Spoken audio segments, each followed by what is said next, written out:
بسم الله الرحمن الرحيم. السلام عليكم ورحمة الله وبركاته. حلقة جديدة من بودكاست بالون دور.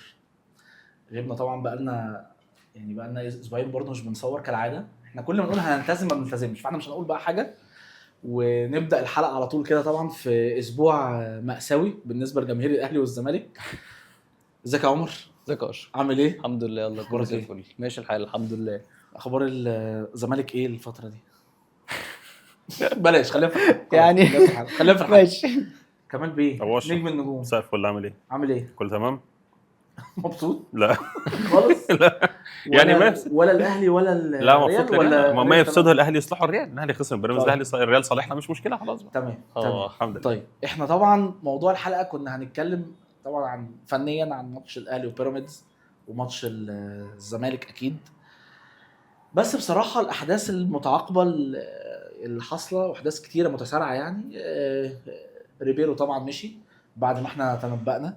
عبد الله قال لكم يوم 13/8 قلت لكم انا حاسس ان عماد النحاس كان هيبقى افضل من ريبيرو. طيب وانا قلت لك ايه بعد ماتش مودرن؟ قلت لي قلت لك ايه؟ بعد ماتش بيراميدز الراجل ده هيمشي. قلت لي صح. بعد ماتش بيراميدز صح. بالظبط. حصل. هو طار حصل. فعلا. عمر ما قالش حاجه خالص. انا ما قلتش منور حاجه عمر. خالص. لا مؤاخذة عمر. انا ما بلال. قلتش حاجه بلال. خالص ناخد عشان بالنا. نداء لبلال، يعني بلال اظهر. يخلص الشغل ويخلص حاجه فيه ويبقى موجود عشان يكمل معانا، يلا لان بينا. بلال لازم يظهر. تحيه كبيره قوي لبلال ابو عامر، ربنا يا رب ان شاء الله ايه يعني يرد غير. زيرو يجيبوا بالسلامه ان شاء الله. زيرو بالسلامه. طيب خلونا نبدا منين. هي طبعا الحلقه دي هتبقى شويه ما فيهاش كلام فني كتير، لان الاحداث اللي موجوده زي ما قلت لكم بتفرض علينا ان ريبيرو مشي وكابتن عماد النحاس بقى هو المدير الفني للاهلي بالجهاز الجديد بتاعه، فيه كابتن وليد صلاح مدير كوره وعوده مركز مدير الكوره زي ما برضو قلنا الحلقه بس اللي هم فاتت. مسمينها تسميه مختلفه لا. اللي هي نائب المدير الرياضي حاجه كده. لا بس هتلاقيه نائب المدير الرياضي مدير الكوره. اصل انا مدير قريت الكرة. انا قريت لا لا لا. البيان اللي نزل رسمي مكتوب فيه نائب المدير الرياضي، بس هو جاي مدير كوره يعني تمام. المنصب ده لازم يبقى موجود. هنتكلم طبعا في الجهاز عشان يعني لينا كم تعقيب كده على الجهاز الفني الجديد للاهلي. والوضع برضو في الزمالك شكله رايح للسكه دي برضو. خلينا نبدا. طيب منين يعني انتوا حابين نبدا منين؟ نبدا مع الزمالك ولا مع الاهلي؟ نبدا الاهلي. نبدا الاهلي بما انه هو كده اتغلب الاول. نبدا مع الاهلي. طبعا ماتش بيراميدز يعني فنيا واداريا ونفسيا الاهلي كان بره الجيم تماما. يكفي ان الاهلي ما عملش ولا فرصه كبيره خالص، يعني كل الاحصائيات كره واحده بس اللي هي بتاعت محمد شريف اللي هي كانت بالعرض وشالها. بس في المواقع والابلكيشن بتاعت الاحصائيات مفيش اي بيجي تشانس خالص ولا فرصه كبيره. انت بتخسر كل الثنائيات. انا في لقطه كمان يعني بعد بدايه الشوط الثاني بتقول يعني احنا دي عمرنا ما كنا بنشوفها، مش عارف يعني ممكن تتفق معايا ولا لا. اشرف داري كان بيتكلم في التليفون على الدكه والله العظيم 3. حتى لو بيكلم مثلا ان هو المفروض كان هيستدعى على المنتخب المغرب، كان في القائمه، بس الاصابه ممكن كان بيكلم الدكتور ولا حاجه. بس انا ما شفتش قبل كده ان في لعيب على الدكه خرج مثلا او كده بيتكلم في التليفون. فده بيقول ان مفيش اصلا حد قاعد بره على الدكه فنيا واداريا. اي حد بيبقى عايز يعمل حاجه بيعملها. بص انا يعني في حاجه بالنسبه لي كانت احنا بندردش مش لاقي فيها اسئله قوي يعني. انا بالنسبه لي كان في حاجه غريبه قوي اول مره اشوفها في الاهلي وعكسها في الماتش ده كنت بشوفها في بيراميدز، اللي هي ايه، في لقطه في الشوط الاولاني كده بيراميدز كان عمال الكره ما بين بلاتي توريه ومهند لاشين ومحمد حمدي باك الشمال. لعيبه الاهلي بتحلق من بعيد، يعني مش مثلا بيقرب من اللعيب، لا مفيش ضغط نهائي. انا واقف بتفرج هم هيعملوا ايه. بلاتي توريه ياخدها يلف حوالين نفسه يرجع لمحمد حمدي مش عارف الاستوديو إيه. كان فيها جابوها في التحليل. الضغط من البدايه خالص مفيش يعني مش حتى مفيش تحليق في مكانهم بيتحركوا مع الكوره، يعني بيتحركوا يمين وشمال بالظبط. وبيراميدز بينقل الكوره وراح عند منطقه الجزاء الاهلي. الكوره كانت ضاعت ساعتها. على العكس بقى قبل ما كمال يخش بس على العكس كنت شوف النقطه دي بالظبط صح. في نفس الكور اللي زي دي كنت مثلا تلاقي الكوره مع كريم فؤاد كباك شمال تلاقي ضغط عليه قطه ومهند لاشين وجاي من ورا قافل معاهم كريم حافظ والثلاثه بقى بيضغطوا اللي هو احنا نخش نخبط في ضغط. انا عايز اخد الكوره بالظبط. دي كانت بالنسبه لي حاجه كانت غريبه جدا، اللي هو انا عمري في حياتي ما بتفرج على الاهلي بيعمل كده. يعني ايه الاهلي ما بيروحش ما بيضغطش من اسوأ ماتشات لو الكوره جات لي تمام، ما جاتليش خلاص. يعني دي كانت بالنسبه لي على استفهام كريم مع السكواد ده اكيد يعني السكواد ده عليه في اسماء تانية دي امكانياتهم ودي بالظبط. بص النقطه اللي ذكرها عمر دي مهمه جدا، لان النقطه دي افتكر معايا من حلقتين فاتوا لما كان الاهلي عامل الفتره التحضيريه في تونس واتكلمنا عن الايجابيات وكله كان بيطبل الايجابيات، والاهلي جاب 4 في الملعب التونسي و5 في البنزرت مش عارف ايه. اتكلمنا قلنا ان من سلبيات الراجل ده، انا مش هلوم على اللعيبه في حاجه، من سلبيات الراجل ده وانت مش معاك الكره اللعيبه بتحلق، الراجل ده ما بيخليش اللعيبه تضغط، دي مشكله عند الراجل نفسه. كنا اتكلمنا فيها لما حتى الاهلي كان كسبان 4 و5 قلناها هنا. قلناها هنا. فدي مشكله بص المدرب طريقته في الدفاع بتعبر عن شخصيته بره على الخط، والله بتكلم جد. بالظبط. الراجل ده غريب جدا، الراجل ده يعني مش هادي، هو بارد جدا. لا ومش برود الثقه يعني لا في برود، في مش برود ثقه على فكره. جنسيته المفروض يعني مش عارف الاسبان في حده انا بحس ان هم زينا فيهم حميه شويه كده. الراجل ده قاعد لا مفيش. انا معلش انا اسف، في لقطه في الدقيقه 90 او 91 كان في تغييرين بتوع مراد حمدي وكده، كاميرا جابته وهو بيقول للاعيبه الاهلي اهدوا، بيشاور لهم اهدوا. اكتر من كده اكتر من كده هنرتخي كده اكتر من كده. 91 بيقول لهم اهدوا، والتاني طبعا من اول ثانيتين عمال يتعصب وشعره بدا يطلع منه. راجل واقف على الخط، انا ما بتكلمش على عصبيه بس حتى انت فاقد التعامل، انت فعلا زي ما كمان بيقول شخصيته بره الملعب طبع على الاداء بتاع اللعيبه. طبعا لعيبه انا الحاجه انا فعلا الجمله اللي اتقالت قبل الماتش ده وهي فعلا اللي بتوصف الراجل ده، اللي هو لما قالوا قمه التوحد ضد فرط الحركه. والله العظيم هي دي فعلا. هو الراجل ده متوحد يعني. هو ريبيرو شخصيه غريبه جدا يعني، مهما حصل هو هادي جدا. جروس كان هادي يعني جروس كان هادي، بس لا في لقطات انت بتتنرفز غصب عنك بتخرج. كولر كان هادي وبيكتب على طول بس الراجل ده واقف ما بيعملش مفيش فيشل اكسبريشن حتى يعني وشه ثابت. نرفزته يوم ما بيتنرفز تحس ان هو اصلا مش عارف يزعق، يعني بيجي يزعق بيرجع يهدى تاني، مفيش اي حاجه. يعني عماد النحاس قام في الاخر اتنرفز على اللعيبه، اللي هو عم اقعد بقى انت على جنب. لما الجمهور ناداه قام خلاص، عارف اللي هو اصلا في لقطه جت كده، في لقطه جت لي عماد النحاس وهو قايم معدي من جنب ريبيرو بيبصوا له كده اللي هو ايه يا عم في ايه اللي مصحيك يا عم ايه اللي مصحيك يا عم الدنيا جميله وعلى فكره ده دي شخصيته فنيا حتى يعني كتير قوي ممكن كمدير فني تبدا غلط بتشكيل طبعا. او بشكل في الملعب وتبدا تعدله. الراجل ده من البدايه برضو انا فاكر واحنا بنتكلم هنا قلت لكم انا مش حاسس ان ده كوتش خالص، ما بيغيرش اي حاجه في الملعب ولا مباراه. حتى في كاس العالم للانديه انت شفت الراجل ده بيقدر يعدل الوضع الشوط الثاني، بالعكس انت بتبتدي الماتش كويس بطوله كاس العالم للانديه بالتحديد والشوط الثاني بيروح منك، والشوط الثاني بيروح منك اصلا. يعني ده يا هو بيبتدي الماتش كويس كمل بقى التغييرات تلاقي الكوتش او الخصم بتاعه هو اللي بيلعب عليه الجيم، هو اللي بيحاول الجيم، هو لسه واقف يتفرج برضه، ما عندوش حته قرايه الجيم. تغييراته كانت كارثه يعني. حتى ماتش بيراميدز ده تغييراته راح نازل باثنين مهاجمين. يا معلم انت اصلا فاقد السيطره على وسط الملعب، تقوم مفضيل وسط الملعب ورامي لي اثنين مهاجمين، ولما العب باثنين مهاجمين طلع مين؟ انا معلش انا مع احترامي انا ما طلعش هو طلع محمد بن رمضان طلعه تقريبا طلعه في الاخر. هو لما نزل جراديشار كان طلع بن شرقي، ونزل جراديشار في بدايه الشوط الثاني ده لما حب يلعب باثنين مهاجمين. لازم يطلع من الملعب ده كده بين الشوطين، لازم يطلع ما يطلعش من شرقي. طب يا جماعه ماشي، انا عندي بس سؤال ليكم انتوا عشان انتوا كاهلاويه، هل الماتش بتاع بيراميدز ده بعيدا عن الجزء اللي يتحمله المدرب، هل الماتش ده يتحمله المدرب بس؟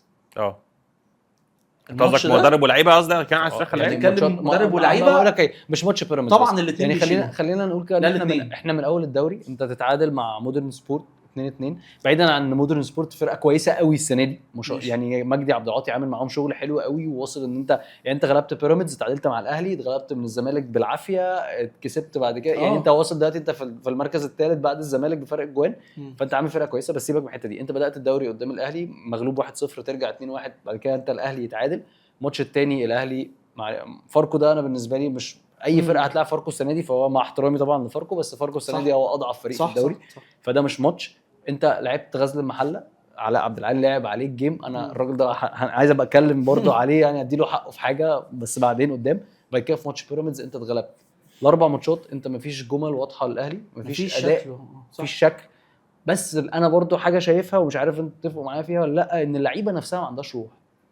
ليه؟ وده ما كانش موجود في الأهلي. عشان اللي احنا كنا بنتكلم فيه دلوقتي، ان انت بره مفيش مدير فني شخصيته تبقى طاغيه عليك، او يعني احنا مثلا كنا بنشوف ان اللعيبه في الفتره بتاعت جوزيه مثلا كانت لعيبه الاهلي بتنزل عندها قوه زياده بسبب ان في مدير فني بره، غير ان هو شخصيته قويه، هو جامد.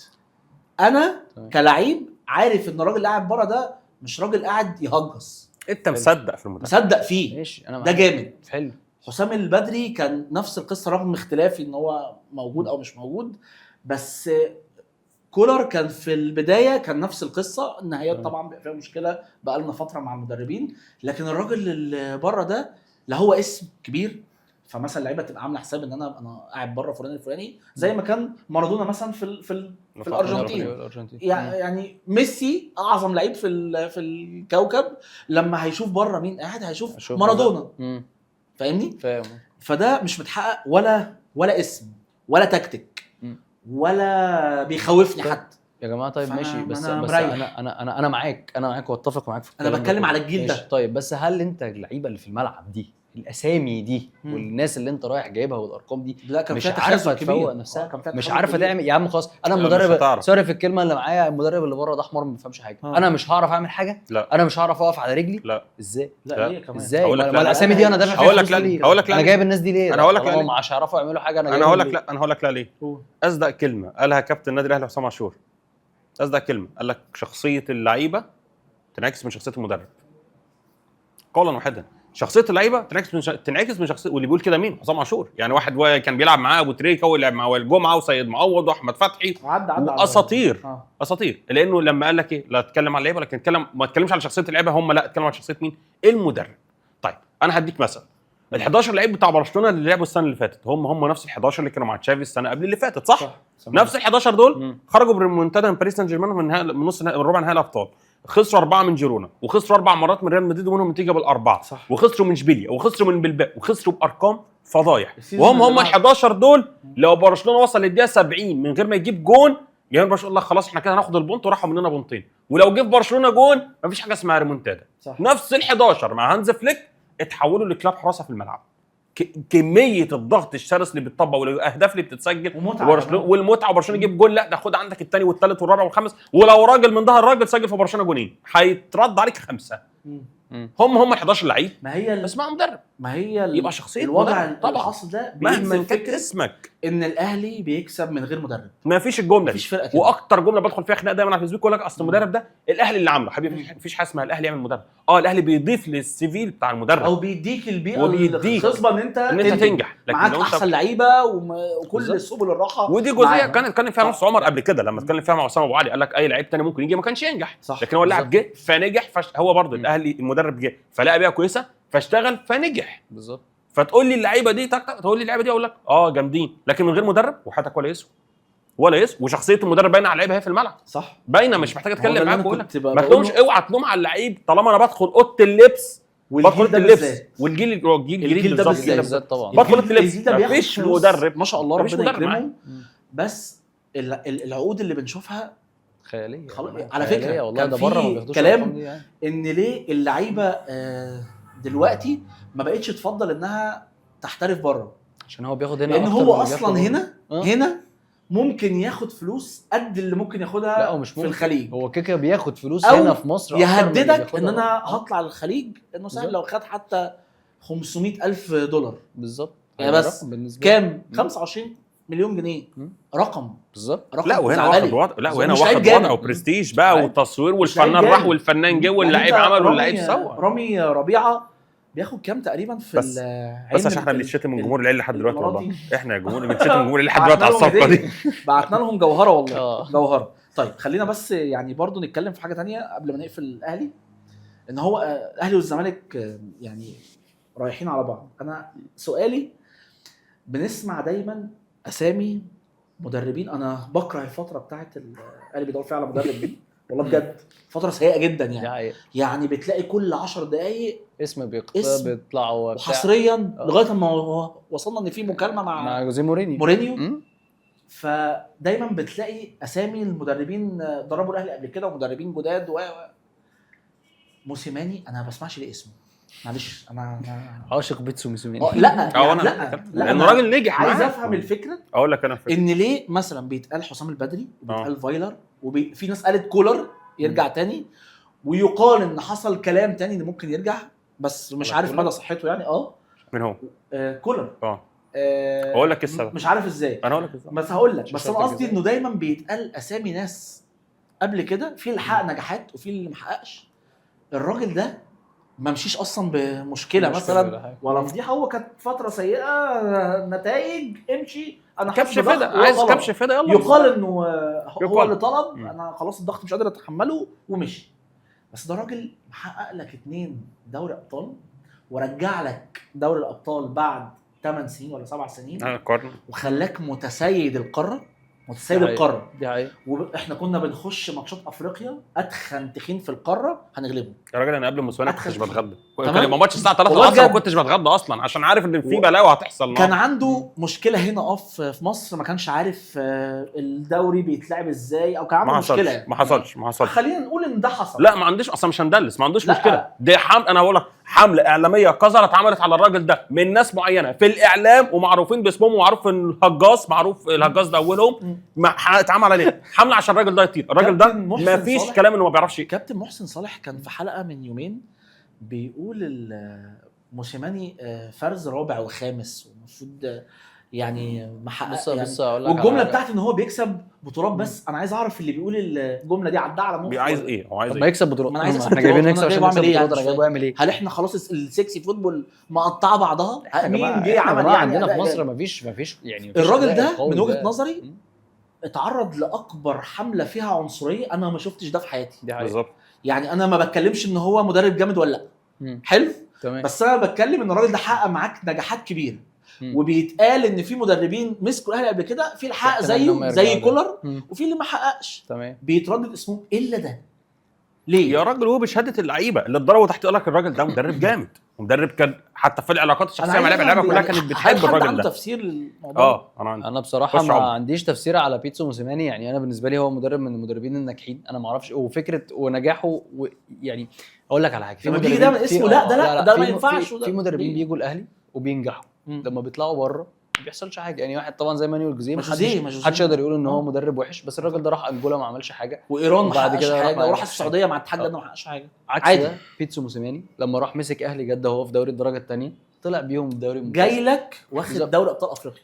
انا حط دي على جنب. يعني انا مش هكلمك هو جاي لك عمل ايه، انا بكلمك هو بعد ما خلص فترته مع الاهلي. يعني خلصت فترتي مع الاهلي واتحركت، زي مثلا ما جوزيه خلص فترته مع الاهلي راح انجولا فشل، خلص فترته مع الاهلي راح ايران فشل. طيب انا جاي بكلمك على بيتسو موسيماني دلوقتي كان موجود في الاهلي، عمل النجاحات اللي عملها، اتحرك من هنا راح حته ثانيه. اهلي جده عمل ايه؟ فرقه من الدرجه الثانيه، قال لك يا باشا انا ماليش مرتب شهري، انا جايزتي في الاخر لما اطلعك انا خدت دوري الدرجه الثانيه. بالظبط، خدت دوري الدرجه الثانيه وطلعت دوري ممتاز. فالراجل ده لا شيء يدل ان هو ناجح. يعني هو الراجل ده كمل نجاحاته بره الاهلي كمان. فليه بقى اصلا ما ترجعوش تاني؟ هو ليه ليه لا ده لا ليه ده لا؟ اقول لك ليه ده لا. هو خلينا صراحه، هي حمله معونه الاداره ان الراجل ده ما ينفعش يرجع من الاداره. ليه عشان الاداره ما تعترفش بغلط. لا هقول لك بامانه، عشان الاداره ما تعترفش بغلط، لان ارجاع الراجل ده مره ثانيه اعتراف ضمني من الاداره ان احنا اخترنا لما الراجل ده مشي. طب ما انت لو رجعت حسام البدري زي ما كان بيتقال، طب ما انت لا يعني انا بتكلم في قصدي ان هو في مدربين مشوا وجم تاني. جوزيه نفسه مشي وجه تاني. بس الفتره اللي مشي وجه تاني، الفتره اللي مشي فيها كان لازم يمشي. لكن موسيماني الفتره اللي مشي فيها دي الفتره اللي كان فيها القيل والقال. كان في ناس بتقول لك لا ده كان لازم يمشي، وناس تقول لك لا ما يمشيش لانه اتخذ كبش فدا وانت لاعب النهائي بره ملعبك اصلا واتضحك عليك في القضيه اياها وان اتحاد الكره خبى الجواب وانت في الاخر ده راجل حاسب على مشاريب مش بتاعته. والراجل ده لما مشي الاهلي كان ليه ماتشات مؤجله، لو كسبها الاهلي يتصدر دوري فرق 6 بونت. يعني انا سايبك في وضعيه انت مرتاح واخد 6 بونت المفروض اكتر من الخصم، انت ضيعتها وبشكل ما قعدت تهبط في المدربين وجبت سابي ومصان، بعد كده رحت جبت كارلوس ريكاردو سواريش وضيعته بالدوري من ايدك. فنعمل ايه بقى؟ مش لاقيين حاجه نلبسها. لا يبقى موسيماني اللي خسرنا الدوري يا معلم. انا سابك كنت واخد الدوري فرق 6 بونت لو كسبت ماتشاتك. لا ما يتقال ايه؟ يتقال ان الاداره بتهبد وجابت سامي قمصان، يتقال ان الاداره غلطت وجابت ريكاردو سواريش. لا نلبسها لمين؟ للي كده اتاخد كبش فدا اللي هو موسيماني. فهم مش هيرجعوه تاني، لان انا بقول لك اهو اعتراف ضمني من الاداره. لو رجع تاني هي اعتراف بالخطا. هو يرجع ما بيتكلمش حتى ان اسمه اصلا الفكره دي لما بتطرح دايما لا ليه ده مع انه ده حقق نجاحات كبيره قويه جدا. وجهه نظري يعني مش عارف الراجل ده لو جه في السكواد اللي موجود ده. احنا شعب بنحب الاجنبي، احنا شعب بنحب ابو عين خضراء، احنا شعب بنحب ابو كابو وكاسكيتا، لكن معلش واحد افريقي ده بشرته افريقي جيت لك بيها المره دي عشان لكن هقول لك مثل بسيط جدا. ايه رايك في مانويل جوزيه؟ شخصيه جوزيه ده قعد بركات ولا تريكه على الدكه؟ اتفرج على الشخصيه ده، مقعد مش عارفين ولا هي. تعالوا لحسام بدري وقعد بركات ولا ابو تريكه دكه، ده عنجهد، ده متكبر، ده ما يحبش اللعيبه، ده ما يحبش النجوم. صباح الفل. لا احنا كده فكره المدرب المصري مع الاهلي والزمالك فكره فاشله بالظبط، فكره فاشله. لا وفكره فاشله الجماهير نفسها. هل ده يدل على ان المدرب المصري مش ناجح؟ لا بالعكس تماما. في مدربين مصريين يعني انا بالنسبه لي يا جماعه واحد زي علي ماهر لو مسك الاهلي بالسكواد اللي هو موجود فيه دلوقتي ده هيطلعوا نار من بقهم مرتاح. انا عارف ليه؟ مش على فنيا.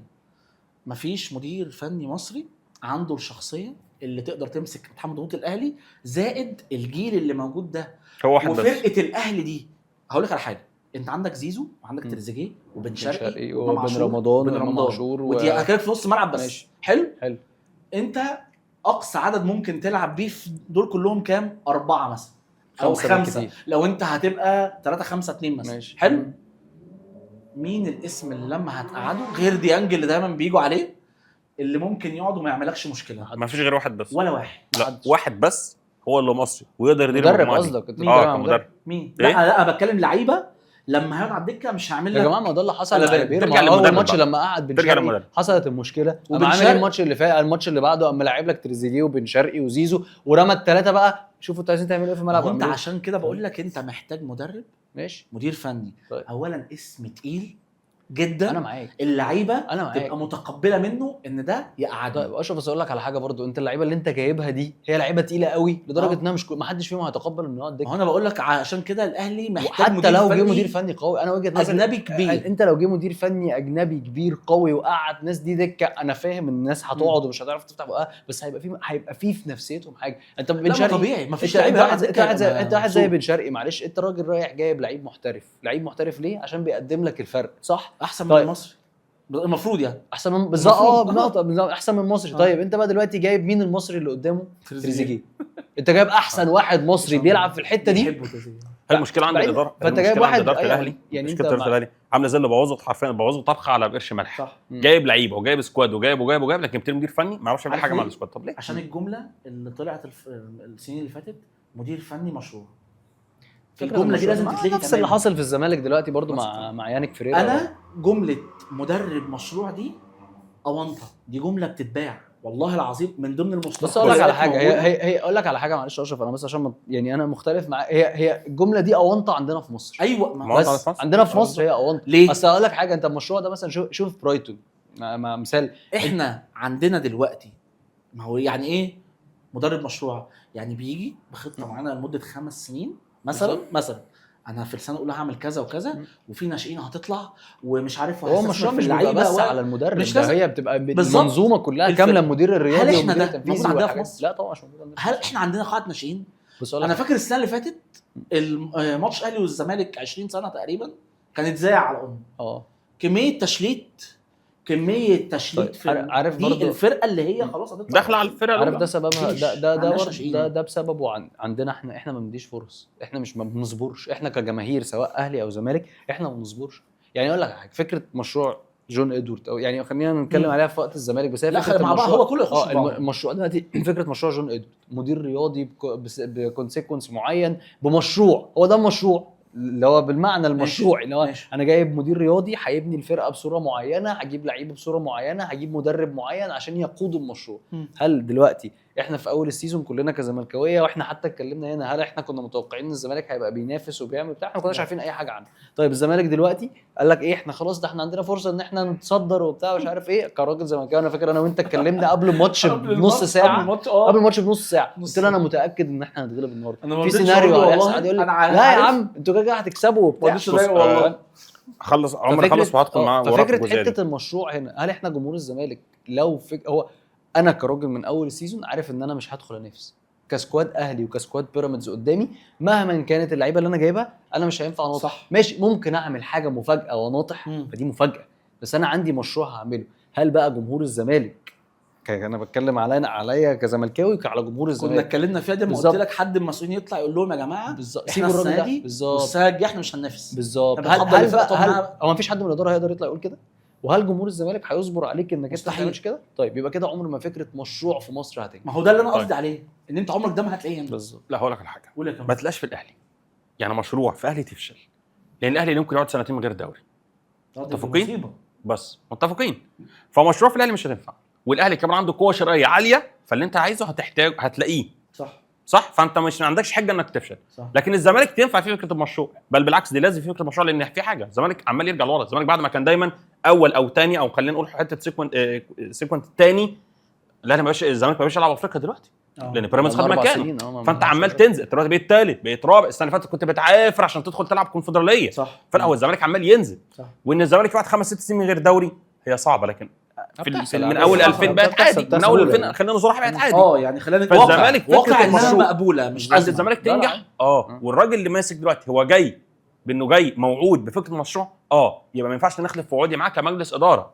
في مشكله هتواجه الزمالك، ان لو الاهلي وبيراميدز زي ما بداوا كده في الدوري متخبطين، الزمالك هيلاقي نفسه بينافس بالعافيه. يعني ايه؟ يعني بينافس مجبر، يا عم انا مش جاي انافس، لكن هم بيتعثروا، ففجاه انت بقيت تبص على الجدول تلاقي الزمالك موجود فوق. ده يقوم خالق ضغط على المدرب وعلى اللعيبه وعلى الجماهير ان هم طمعوا. ما انا ما كنتش عامل حساب انافس، بس ايه طمعت. بس هنا لازم العقل، لازم هنا العقل. ممكن منافستك على الدوري اللي تخليك منافس قوي وتوصل لاخر ماتشين تفشل وتخسر الدوري، وبالنسبه لك يقول لك ده فشل وخسر الدوري، مشي مدرب وهد المشروع كله. يا معلم ثانيه واحده، هنا لازم العقل، هنا لازم اداره النادي الاهلي. وانا هنا كل ثقه حرفيا في جون ادوارد انه يقدر يتعامل في الجزئيه دي مع الجمهور، لان الجمهور غير الاداره، والجمهور منظوره غير الاداره شايف ان انا ببني مشروع كمان 5 سنين او كمان 3 سنين، الجمهور لا ده انت جات لك فرصه انك ما تنافسش ليه يا حبيبي؟ انا ما عنديش مقاومات المنافسه. يا كمال ده بدا مش انت بتتكلم في اخر ماتشين في الدوري، احنا ده بيحصل الماتش ده انت لما اتغلبوا ماتش، ما هو ده دور الاداره، ما هو ده لما الزمالك الجمهور حقه يتكلم براحته. الجمهور طلع قال لك ايه يا باشا؟ احنا كده داخلين في نفس سكه الاهلي، يعني لا ماشي يا معلم. الراجل ده لو كمل لشهر واحد بحق.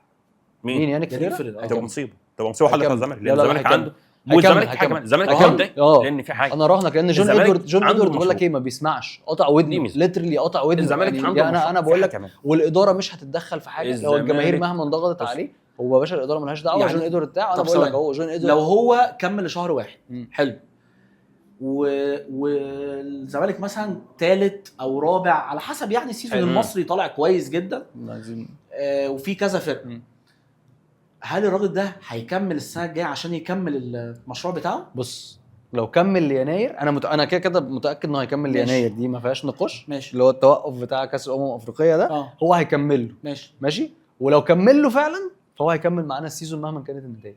لا خلاص ماشي، السيزون خلص بنتائج ايا كان ايه، هياخد السنه اللي جايه. هو ده لازم، حتى لو في ناس حتى لو في مخاطره. اقول لك حاجه، انت لو خلاص انت لو رسكت ووصلت لنهايه السنه دي والناس الجمهور تقبلت النقطه دي، هتقبل بقى فكره ان انا اكمل المشروع، مفيش مشكله يا معلم. لو النتائج، اقول لك على حاجه، انا ممكن على فكره اقول لك حاجه، ممكن ابقى في اداء وفي الكلام اللي انت بتقوله على الجماهير انها زامت. سيبك على فكره زاموا على جون ادوارد في انا عارف زاموا على جون ادوارد في المدرجات وبتاع، مع انه المفروض ان الراجل ده من اكتر الناس اللي بتلاقي دعم من الجمهور عشان شايفه ان طيب الرياكشن، لكن الماتشات بتخليه الراجل طلع ايه بعد الماتش؟ قال لك ايه يا جماعه احنا لسه بس. طيب الراجل من الاول واضح وصريح يا جماعه. هو جون ادوارد لما طلع اتكلم في اول خالص قال لك ايه؟ قال لك انا ما بوعدش بحاجه. ايوه لا يعني الكلام اللي طلع منه، الكلام اللي طلع منه انا ما بوعدش بحاجه، انا ببني فرقه. ما انا قصدي ان الضغط بتاع النتائج ممكن يغير اللعبه خالص. انا معاك ان الضغط بتاع النتائج ممكن يغير اللعبه، بس انا شايف ان فريرا هيكمل لان مفيش اماره خالص. انت كده هتتغلب ماتش المصري. اديك مثلا صراحه بس احنا هنتغلب ماتش، الزمالك هيتغلب ماتش المصري وهيتغلب ماتش الاهلي. هو مين بعد المصري؟ انت عندك المصري والجونه الاهلي تقريبا. لا الاهلي رابع ماتش. الاهلي قبل كاس الامم اكيد. الاهلي 29 الشهر ده. الراجل ده لو خسر من المصري وخسر من الاهلي هيمشي. هتبقى مصيبه. هتبقى مصيبه. طب وبعدين ما انت كده تحاول تبني مشروع انت وبعدين. طيب بعدين انا هقول لك على حاجه. انا بقول لك السنه اللي فاتت كريستال بالاس مع كلاسنر المدرب النمساوي ابتدوا الدوري 8 ماتشات فريق بنفس الهبوط في 8 ماتشات، يعني بعد اول 8 ماتشات في الدوري الفريق بنفس الهبوط. وانا كنت متفاجئ جدا من منظر كريستال بالاس. المفروض المدرب ده كمدرب كويس صح، والفرقه كويسه كمان وفرقه كويسه. ختم الدوري بطل كاس انجلترا على حساب السيتي، بطل كاس انجلترا على حساب السيتي واستون فيلا في نص النهائي، وبيلعب يوروبا ليج لاول مره في تاريخ النادي، وبياخد كاس الدرع الخيريه على حساب ليفربول السنه دي. هل ليه الفرق دي مش بقارن؟ دي بيئه ثانيه خالص. ما هو احنا محتاجين يبقى عندنا ولو 30% من البيئه دي. ما هو اللي بيقولوا عمر ان جمهور الزمالك طلع يهاجم الراجل بعد الماتش الثالث ليه في الدوره، الماتش الرابع ليه في الدوره، تبقى مصيبه. بص يا كمال انا عايز هتدوس على زرار تغير البيئه دي كلها. هقول لك على حاجه، والفكر الجمعي حلو. الجمهور لازم يفهم حاجه واحده، ان الزمالك والله العظيم ما عندوش لعيبه، ان الزمالك ما عندوش زيزو بن شرقي عن وينجات مثلا. يا جدعان الزمالك عنده لعيبه لسه بتتكون. عشان في الاخر يعني عمر كمان ممكن يقول لنا ده، بس عشان هو الزمالك، انا الزمالك ما ينفعش اغلب. سيبك من الجمله دي، سيبك من الجمله، سيبك كمان عشان انت قلت بالظبط انت هو البني ادم يا جماعه. انت قلت كلمه في الاول هياها على نفس الكونسيبت بتاع الزمالك ده. انت قلت ايه؟ انا الاهلي ما ينفعش اقعد سنتين ما اخدش دوري. ايوه، في حين ان ده في اي حته في العالم، انت ممكن مدريد، برشلونه، اي فرقه في السيتي، اي فرقه في العالم ممكن تقعد سنتين ثلاثه ما تاخدش دوري. مانشستر يونايتد هو بقى له كام سنه؟ انت السنه اللي فاتت ده حاله خاصه. ده منتهى. هم بيئه مختلفه بالظبط. انت زي ما انت قلت ان الاهلي ما ينفعش يقعد سنتين ورا بعض ما ياخدش الدوري، جمهور الزمالك عمره ما هيقتنع ان انا ما ينفعش انافس على الدوري، حتى وانت عارف متاكد انك ما فيش فرقه. يبقى انت اللي بايدك بتهد النادي، لان بمنتهى البساطه معلش انت قلت سيبك من العنجهيه. انا سيبك من العنجهيه الكدابه دي، انا بجيب معاك من الاخر. العنجهيه الكدابه بتاعت الجمهور دي، ما هو الفرق بين الاداري والجمهور ان الاداري بيتميز بالحكمه عن المشجع. المشجع بيغلب عليه العاطفه، وانا بطلع اقوم دايس في الاهلي ودايس لان انا مشجع. لكن الاداري بيدير الامور بالعقل وبهدوء وما بيسمعش. فانا دلوقتي ده اللي انا بقى بقوله. انا بقول لك جون ادوارد قاطع ودنه. ما هي دي معنى الكلمه اللي انا بقولها لك. هو جون ادوارد لحد دلوقتي اللي باين منه ان هو قاطع ودنه. انا مش دعوه بالناس بتقول ايه، بس في الاداره في مصر ما بيسمعش. حلو. انا الاداره، هل جون ادوارد هيسمع ولا لا؟ ما انت خلي بالك دي النقطه هنا لحد دلوقتي لا. بالظبط. هي النقطه بس اللي انا مختلف مع كمال فيها، او يعني مختلف ومتفق معاه في كلمتين. في الكلمه الاولانيه لما قال لك ان الاهلي ما ينفعش ياخد سنتين عشان دي البيئه اللي هنا. هو عادي. لا هي دي البيئه. لا هو ده اقتناع ان الجمهور الاهلي في مصر وجمهور مصر كلها مقتنع ان ما ينفعش الاهلي ما ياخدش دوري سنتين. لا هقول لك ليه ينفع ما تاخدش دوري سنتين. ما ينفعش السبب. ما ينفعش مفيش حاجه اسمها ما ينفعش يا كمان. معلش هو القوه الشرعيه لو انت هقول لك ليه موسيماني مشي مش عشان ما خدش افريقيا، عشان قعد سنتين مش عشان قعد. هتلاقي دايما بيتقال الراجل ده قعد سنتين ما ياخدش دوري. هي سنه ونص مبدئيا ايا كان يعني دوريين يعني. ما هو الفرق بين الاهلي والزمالك، انا بنحكي بالعقل في الاثنين. الاهلي والزمالك، الاهلي هو القوه الشرائيه الاكبر في مصر في الوقت ده حتى لو مع بيراميدز. انا مش بكلمك في القوه الشرائيه. فانت كمدير فني عايز ايه؟ موروث. انا مش بتكلم اشرف في حته قوه شرائيه ولا لا. ايوه انا بكلمك على كونسبت دماغ. أيوة. ما انت ما هو ده ما ينفعش. طيب ما برضه ما انت لو هنتكلم انت دلوقتي بتتكلم في قوه شرائيه والنادي معاه فلوس.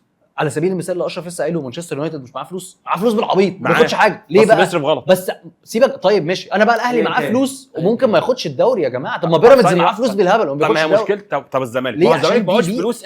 انت كمشاهد، انت كمشجع عايز الزمالك ياخد الدوري، وبتضغط على اللعيبه وبتضغط على الاداريين وبتضغط على المدير الفني الجديد انه ياخد دوري، وانت ما عندكش اصلا يعتبر فلوس. انت عندك بلاوي زرقاء. انا حاسس لسه ما ضغطناش. جمهور الزمالك عارف، انا حاسس ان هو ايه يعني، هو متفاهم الدنيا شويه ساكت بس لحد ما نشوف وقت الماتش. لا جمهور الزمالك بس وقت الماتشات بالذات الماتش اللي فات واللي قبله، عارف في ايه؟ لا مش هينفع. عارف ما بالظبط. لو فعلا ماتش المصري حصل فيه خساره وخسرت من الاهلي، وكانت مثلا اقول مثلا خساره كبيره، انا ماشي بقى الدعم والمشروع عشان نفس الفكره اللي انا بتكلم فيها، اللي كمال اتكلم فيها، ان دي بيئه وده فكرنا كمصريين. مش عشان ده صح او غلط. ايوه ده دماغنا. الاهلاوي شايف انه ما ينفعش يقعد سنتين ما ياخدش دوري. احنا في الزمالكاوي شايف ان احنا هنا في 2025 النهارده واحنا بنصور ما ينفعش فكره مدير فني مشروع. لا تنفع في الزمالك لكن بشرط. انت جاي تغير. انا بتكلم انت جاي تغير ولا تمشي على اللي موجود؟ انت جاي تمشي على اللي موجود، ما هو اللي موجود كده غلط يعني. كده الفكر ده غلط. انت هتمشي معاه يبقى ما هو بني على بطل فهو بطل. خلينا صح. بعدين ثانيه هقول لك على حاجه. صلى الله انا هقول لك السياسه اللي ماشي بيها الزمالك يا سيدي بقى لنا 20 سنه ان انا لازم اخد الدوري. خدت كام دوري اصلا 20 سنه؟ طب ما تجرب يا عم تمشي بقى.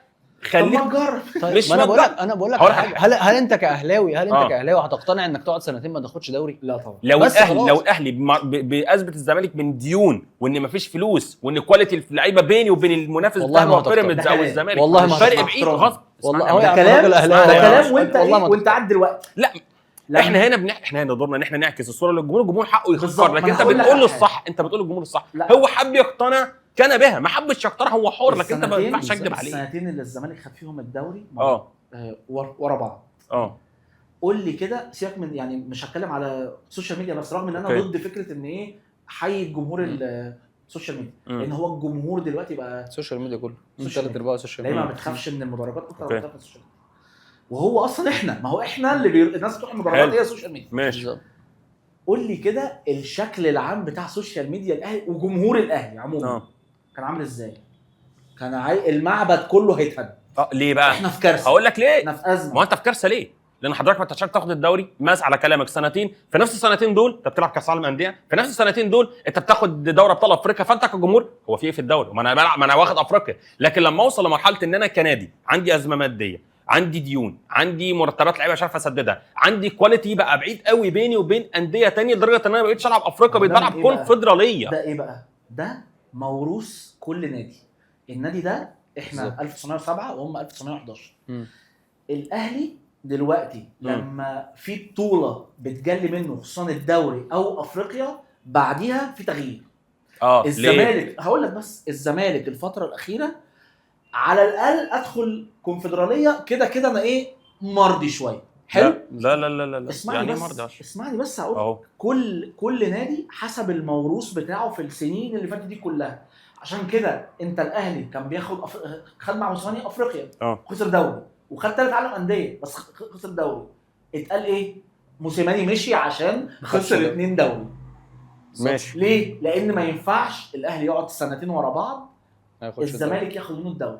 انا بتكلم على واقع. بس السنتين اللي خد منه الدوري دول الاهلي كان بيعمل ايه ساعتها؟ ما هو بقول لك يعني خد افريقيا وخد سوبر افريقي وخد 3 عالم انديه. حلو. والزمالك عامه كان عنده ازمه، كان عنده ازمات ماليه وعنده مشاكل برضه ساعتها، كان بياخد الدوري. فعشان كده احنا كزملكاويه احنا شايفين صحيح. بس الاهلي كان بيضيع، بس الاهلي الزمالك خد الدوري مش هيبقى عنده مشكله في الدوري قوي.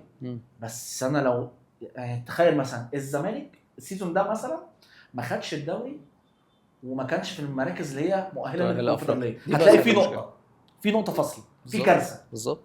لكن كل نادي حسب، يعني مثلا المصري ولا حرس حدود ولا الاسماعيلي ولا ما يفرق، يعني لو هو ما خدش الدوري ولا ما يفرقش، بيبقى عنده فيه دايما كده نقطه فاصله. انا لو ما عدتهاش لا عندي مشكله واغير. يعني احلى جمله قالها جوزيه مورينيو، قال لك الفوتبول هيريتج، واللي انت شرحتها اللي هو الارث. ايوه صح. فوتبول هيريتج اللي بيشرحه جوزيه مورينيو، انا بحب الفيديو ده جدا. حلو قوي جدا، حلو قوي. بس اني فوتبول هيريتج الزمالك اللي انت بتتكلم عنه ده اللي هو الزمالك 2002 انا معاك فيه، لكن اني الزمالك بقى الزمالك اللي هو ما فيش ما هو بص ربنا ادانا عقل، اذا اردت ان تطاع فامر بالمستطاع، عايز ناخد دوري وعايز ناخد كاس وعايز ناخد دوري ابطال، اوكي فين اللعبه اللي عندي الماديه، الازمات الماديه عندي عامله ايه، الوضع الاقتصادي عندي ماشي ازاي. فمعلش الزمالك اخره العنجهيه الكدابه دي، الفريق بعد ما كان ماشي تاني وماشي بيناطح الاهلي ابتدى يتراجع للمركز الثاني بشكل كبير بعد 2002. خلينا نكمل معاك الناشئين، خلينا نكمل معاك للاخر، وباللعيبه دي خدت 2 دوري. خلينا نكمل معاك للاخر. انا بجيب لك بقى اخر 20 سنه اخره العنجهيه الكدابه دي كان الفريق راس براس مع الاهلي لحد 2002. اخره العنجهيه الكدابه رجع بقينا مركز ثاني وبقى متقبل الفكره دي وبلعب افريقيا، بعد خالص عن افريقيا فضل في المركز الثاني، الازمات الماديه عماله تزيد ايا كان بقى الاسباب ومشاكل اداريه وممدوح عباس والكلام ده كله، عمال الفريق بدا طموح فريق يقل. لما الزمالك دلوقتي بعد ما كان مركز دلوقتي بيقول لك انا عايز مركز 3 عشان العب كونفدراليه، لا ستوب. ستوب، سيبك بقى من الفوتبول ايرج اللي انت بتتكلم عليه، ستوب. انا بس عايز اقول لك على حاجه في النقطه دي، انا متفق معاك. ده لما واحد زملكاوي كده بيبقى قاعد هادي وفي الدنيا جميله ومفيش حاجه، والله العظيم بيفكر زيك، لان فعلا دي انت بتتكلم صح. أيوة. انت بتتكلم عارف انت حته لما يقول لك طلع نفسك بره الدايره واتكلم، انت دلوقتي بتتكلم بره دايره الزملكاويه زي ما انا بتكلم من بره دايره الاهلاويه، زي ما انت دلوقتي في نفس الفيديو وانت قلت قبلها بدقيقتين ان الاهلي مستحيل يقعد سنتين ورا بعض. انا شايف ان عادي ممكن الاهلي يقعد سنتين ورا بعض ما ياخدش دوري، عشان ده طبيعي في الكوره، عشان طبيعي في الكوره. بس انت عندك كل مقومات للنجاح، الزمالك ما عندوش مقومات النجاح اصلا. ما هي بقى اللي انت بتتكلم فيه هيتعمل بزرار، لازم بقى عشان دي هي البيئه اللي الزملكاوي كله يتحد مع دي. استنى بقى بس حلو. عارف الفكره الجامعه دي اتغير امتى؟ ان انت تنجح فكره مشروع وتقول للناس اهو اللي احنا كنا عايزينه نجحنا فيه، فالزمالك تبدا يقول لك والله احنا لما صبرنا فعلا نولنا، فبعد كده لما تقول هعمل فكره مشروع هتنجح. طيب. لكن انت كل ما بتقول انا هعمل فكره مشروع فالزمالك فالجمهور يزوم عليك، تقوم جاي في نص السيزون الاول تقوم هادم لي كل حاجه. ملخص الكلام ده ايه؟ البيئة المصرية لكرة القدم أفشل بيئة في العالم للكرة أصلا. بالعكس تنجح للمشروع، والزمالك أكتر فريق في مصر ممكن ينجح للمشروع. يعني أنا أتفق معاك إن الزمالك ينجح للمشروع، بس لو البيئة في مصر سابته يشتغل. بيئة مصر أنا بيئة الزمالك ولا بيئة مصر بقى؟ ما هي دلوقتي بيئة الكرة في مصر في الناحيتين غلط، والله انت ما في الناحيتين، الزمالك مش هيسيب المشروع يكمل، والاهلي لو قعد سنتين ما ياخدش الدوري لايا كانت الاسباب.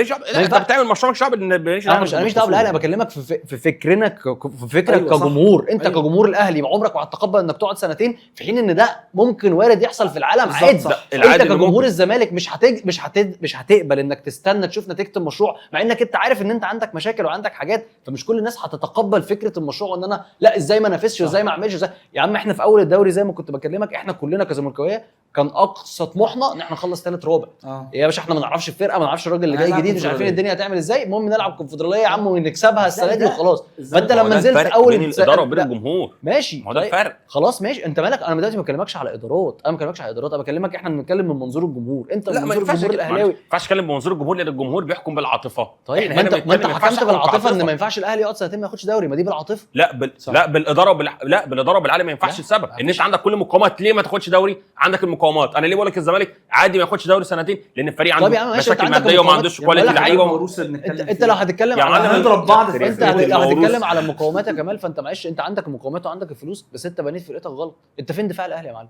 ما انا عشان كده بهاجم الاداره، انا عشان كده بهاجم، عشان كده الاهلي بيهاجم الاداره ولا بيهاجم اللعيبه؟ ما عندكش وينج اشول وما عندكش باك، اشول. انت بتلعب بكريم فؤاد. علشان كده جمهور الاداره، الجمهور الاهلي بيهاجم الاداره. عشان كده الجمهور الاهلي بيهاجم الاداره. خلاص يبقى كده، يبقى ان كونسبت اهو الاداره عندها مقومات وفشلت زي اللي بيحصل في مانشستر يونايتد مع الفارق ده، فيه فلوس وفيه حاجات بس ده الفارق. عشان كده بكلمك في البيئه في مصر كجمهور الاهلي مش هيتقبل. انت فهمت فكره نظري ان جمهور الاهلي مش هيتقبل نقطه، في نفس الوقت جمهور الزمالك مش هيتقبل نقطه ثانيه. وجود الفلوس سهل طالما فيه فلوس، حتى لو بنيت غلط تقدر تصلح، لان طالما في فلوس. انا بنيت والله في الميركاتو ده ما جبتش باك شمال، اجي الميركاتو جاب شهر واحد اقوم جايب ايه؟ بيكون في فلوس، لكن ما فيش فلوس اصلا وفي كواليتي. يعني بص انت في كواليتي لعيبه، فرق السما من العامه بينك وبين الاهلي وبيراميدز، صح؟ طيب وما فيش اصلا فلوس، يبقى لا يمكن تعدل المشاكل اللي عندك الا باللونج تيرم. صح، مالهاش تاني. لكن كون في فلوس ده نظريه، ارمي وهات زي ما بيعمل اليونايتد، وهنشوف هيتحقق ولا عشان نقفل بس القصه دي ونهدى. متوقف على جمهور الزمالك.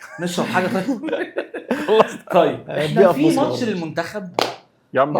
لا قبل بس ماتش المنتخب، قبل ماتش المنتخب النبي في بس حاجه الناس عايزه تديها حقها، وهي ماشيه يعني بمومنتم حلو قوي المصري. طبعا مصري عمل فرقه عمر الساعي انفجر مع مصر، عمل فرقه محترمه. فكره بصراحه نبيل الكوكي الراجل اللي جابوه التونسي انا عمري ما سمعت عنه بصراحه الامانه قبل ما يجي المصري، بس فكره ان الراجل ده جه خدوا الفرقه قعدوها في بورسعيد، قرروا ان هم يلعبوا ماتشاتهم في استاد السويس عشان يبقوا قريبين من بورسعيد. الاقامه كلها في بورسعيد، تدريباتهم وسط الجمهور والحاجات دي. وحتى عمر الفرقه نفسها الفرقه حلوه يعني تحب تتفرج عليها. بالظبط انا بقول لك هي فرقه حلوه، وفكره ان الخطه انك تلعب 4-4-2 واللعيبه الاجانب اللي هو جاي يعني اللي موجودين، منذر طمين اللي هو اللعيب الجزائري اللي جه السنه دي وجايب تقريبا جونين او 3 في الدوري، عبد الرحيم دغموم بيطلع نار بقه، عمر الساعي اللي رجع انفجر في بالظبط فاهم. فهي فرقه منك لله كله، فرقه متكامله. وبعدين عنده في كل مركز لعيبه بديله. انت ماتش تلاقي احمد عيد بيلعب باك يمين، ماتش تلاقي كريم العراقي بيلعب باك يمين. مش احمد عيد ده لاعب الزمالك؟ احمد عيد ده كان بتاع الزمالك، الناس اللي بتروح كده،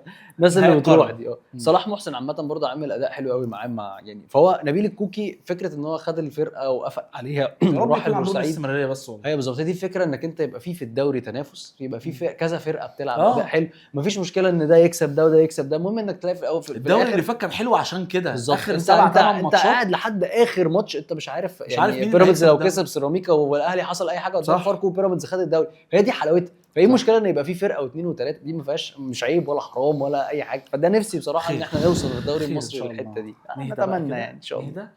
صلوا على النبي. احنا سخنا في مين المدير الفني اللي يمسك الاهلي؟ طيب ده اخر سؤال بنختم بيه. لا ما حدش يعرف، انا ما اعرفش خالص. انت عايز مين؟ انا عايز موسيماني. وانا عايز موسيماني. انا بتمنى واحد من الثلاثه، يعني موسيماني، رينيه فايلر. فاكر رينيه فايلر بيتدرب في امريكا دلوقتي وفريقه متداس على وشه اصلا، وعادي جدا لو انت حبيت تسحبه هتعرف فيه. انا بقول لك لو فيعني رينيه فايلر انت بتتكلم على امنياتي. ما انا بتمنى نفس الكلام يا بيتسو موسيماني يا حسام البدري. وانت في انا نفسي ريبيرو يرجع زمان. طبعا نفسي ريبيرو يرجع في الزمالك. حاسس انه هيكمل زي ما قلت لك؟ انا في الزمالك شايف ان هو الصح انه يكمل، وشايف ان ده اللي جون ادوارد بيعمله. احساسك ايه من الاخر يعني؟ احساسي انه هيكمل لحد هنا، وانا شايف انه هيكمل.